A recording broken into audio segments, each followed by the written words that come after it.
afternoon. Okay, we're on. Good afternoon. So a week ago, Tuesday, we got some ice out, and they said we got snowed out. That's the program. We got iced out of the program. And so here we are today in honor of Bert Perina. He was supposed to be speaking here last week, so he's going to talk today. Just a little bit about Lambert. He's from this area originally. He went to school here, high school here, and joined the Naval Academy in 1942. After graduation from the Naval Academy, he joined the United States Marine Corps, where he was a fighter pilot through World War II. After World War II was over, he stayed on in the Marine Reserve. Consequently, no, I can't say all of it. But I could say his whole speech probably here, but anyway, Lambert, well, I was going to read what it says here. His squadron was responsible for taking photo reconnaissance of enemy territory. Following the war, Bert remained active as a reservist and was Clarkson's high school ag teacher for a while. When the Korean War began, he was called up to duty and spent another 2 years flying and doing photo reconnaissance work. So we're privileged today to honor Bert Perina.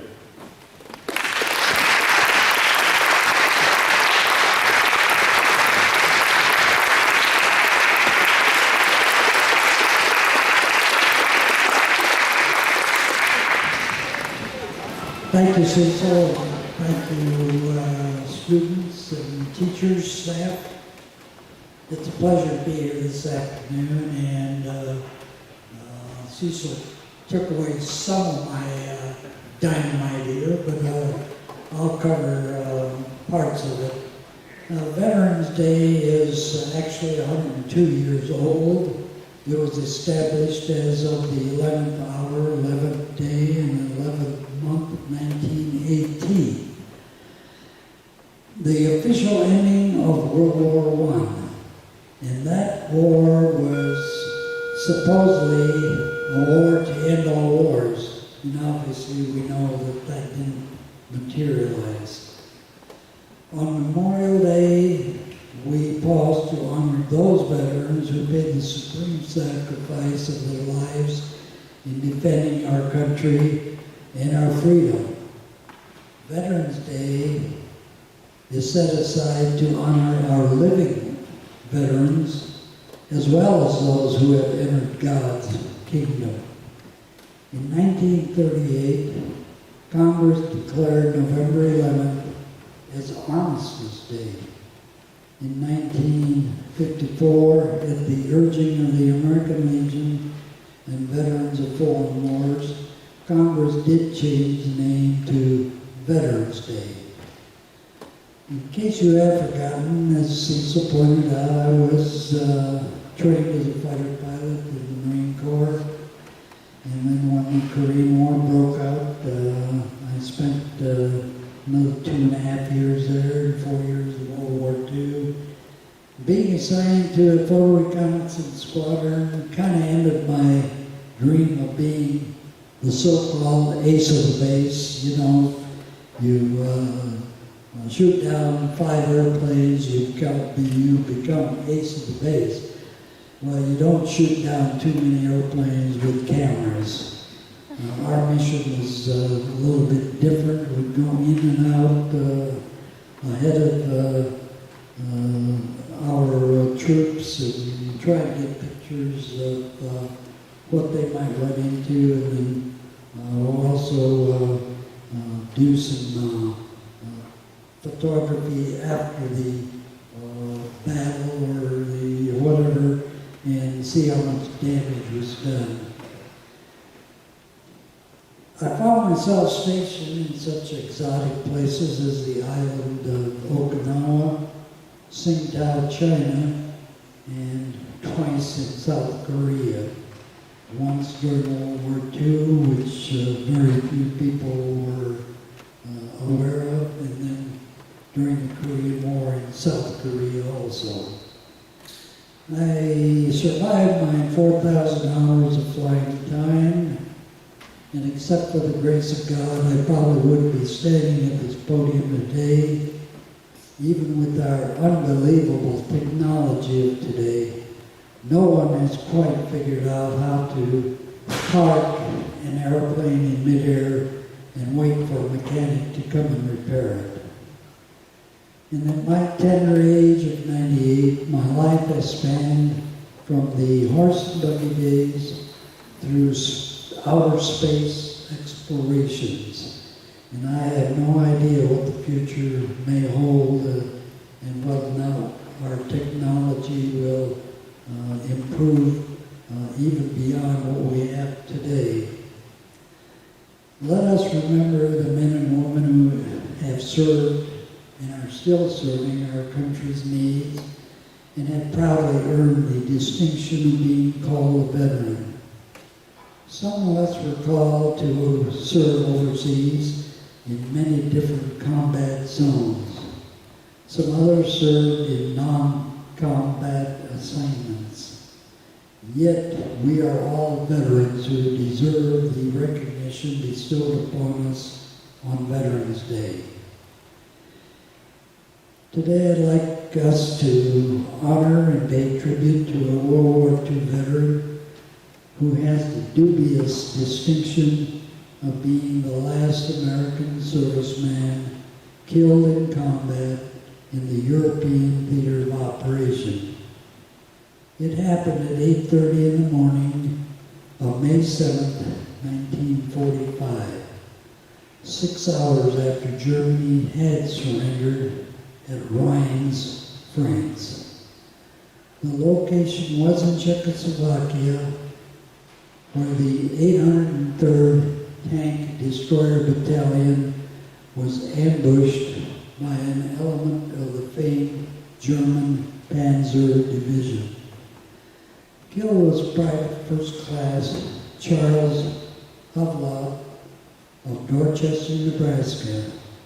That's a small town about the size of near Clarkson, just southwest of Lincoln. Better communications would probably have averted this tragic event. Ironically, Havlot was of Czech descent and lost his life in Czechoslovakia.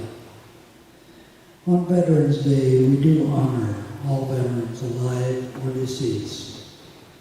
All have contributed to preserving our freedom.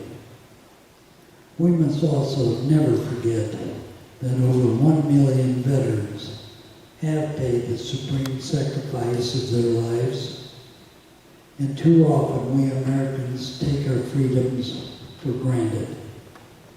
We all need to take the opportunity to thank our living veterans while we still can. I do hope the youth of today are listening, as they owe so much to our veterans. Thank you for inviting me to be your guest speaker today. Thank you.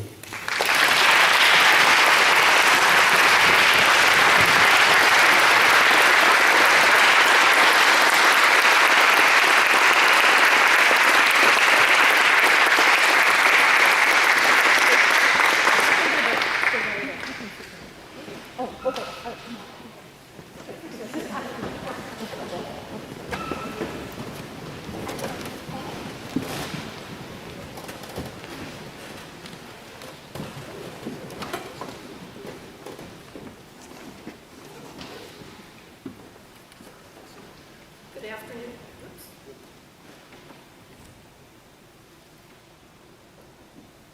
We're on. Good afternoon, everyone. It's truly an honor and a pleasure to be a part of your postponed Veterans Day observation. In a few moments, we'll have a special presentation, but first I want to share with you the observations of a man who was in Europe, in the trenches, on the very first Armistice Day. That man was my grandfather. He was a 26-year-old farmer from Elkhorn, Nebraska, who enlisted in the Army in 1917. He trained at Camp Funston, Kansas, which is now a part of Fort Riley. He was a prolific letter writer and kept a diary in his shirt pocket, so we have first-hand knowledge of his days there in Europe. His company arrived in France in July 1918. On November 4th, 1918, his company was on the Argonne News front, and he wrote, "I'm writing this in the front line of the big drive. We went through the other brigade yesterday morning and have been on the go ever since. Lots of enemy machine guns and shells. Had to take the heaviest shelling I ever saw yesterday afternoon and this morning. Are waiting for our own barrage now." Two days later, on November 6th, he wrote, "We had 7 killed and 33 wounded day before yesterday, mostly by machine guns." Then, on November 13th, 1918, he wrote, "This is a grand morning, and I feel like $1 million. Oh, it sure is grand to have a fire and not hear any guns. They stopped us at the 11th hour of the 11th day of the 11th month. It came as a surprise to us on the line.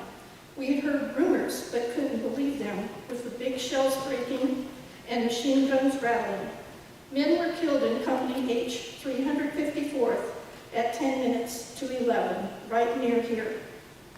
It sure did not look like peace to me the night before, with the prospect of crossing the Meuse River in the face of the enemy before morning. I held my watch and my breath at 11 o'clock, and sure enough, they all stopped, and we haven't heard one since. That last drive was awful. The first platoon went in with 56 men and came out with 22. Well, I guess it really is over. Peace, glory be." A few days later, he wrote to his brother Walter and said, "I never knew what war was until the 2 weeks before the end, and take it from me, Sherman knew whereof he spoke." Each Veterans Day, I am reminded of those words from a man whose love of his country and freedom were an essential part of his being. My grandpa's mother was a prolific quilter, so I am sure she would instantly relate to the founder of the Quilts of Valor, Catherine Roberts from Delaware, whose son Nat was a gunner on a Humvee in Iraq in 2003. My own son Tom was there with his Marine unit during the invasion, so Catherine's story is especially meaningful to me. In her basic story is she had a dream while worrying about her son, and that dream told her that quilts equal healing. So she began a group, and it has spread exponentially. The first Quilt of Valor was awarded in November 2003 at the Walter Reed Army Medical Center. Since then, the effort to honor our service personnel has grown to be a nationwide movement. As of October 31st, 260,805 quilts have been presented across the country. Today, it is my privilege to assist Penny Yonchek in presenting a Quilt of Valor to our friend Bert Perina. Would you both please come forward?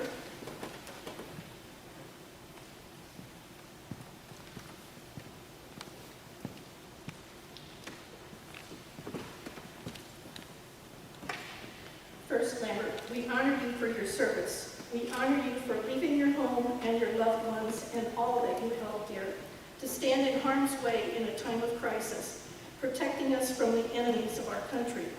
We know that freedom is not free. We have freedom because of you and the dedication of men and women like you. This quilt is meant to say, thank you for your sacrifice. It is meant to comfort you, and it is a quilt from a grateful nation. It is to remind you that we care deeply about you. On each quilt is a label that tells you a little about the quilt. And as of today, the story of this quilt becomes your story. We hope that you will keep this quilt with you as a reminder that there are thousands of women and men across this land who are forever in your debt, and that it is our pleasure to honor you with the Quilt of Valor.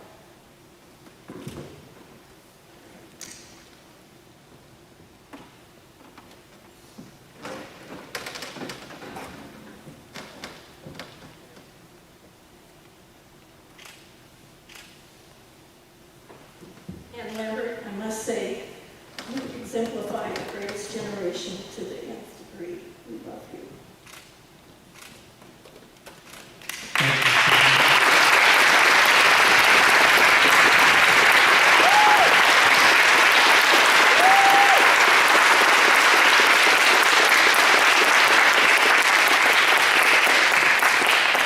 Thank you so much for. Thank you so much for the presentation. It will be cherished my remaining years. And again, thank you so much.